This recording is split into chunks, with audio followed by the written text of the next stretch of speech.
आज मंत्रालयात वनमंत्री तथा पालघर जिल्ह्याचे पालकमंत्री गणेश नाईक यांनी राज्यातील विविध भागातून आलेल्या नागरिकांशी व कार्यकर्त्यांशी संवाद साधला। त्यांनी नागरिकांच्या समस्या व निवेदने अत्यंत समजूतदारपणे ऐकून घेतली आणि संबंधित विभागांना तातडीने कार्यवाही करण्याचे निर्देश दिले। लोकांच्या अडचणी समजून घेऊन त्यावर त्वरित तोडगा काढण्यावर भर देण्यात आला।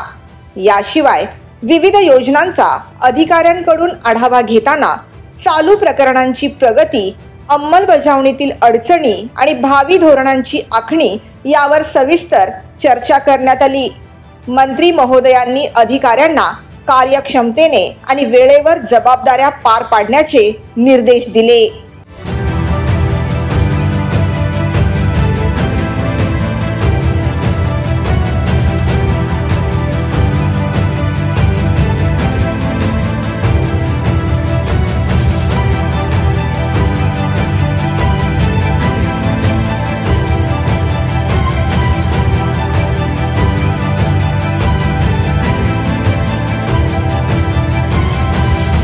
Bureau report, the metro.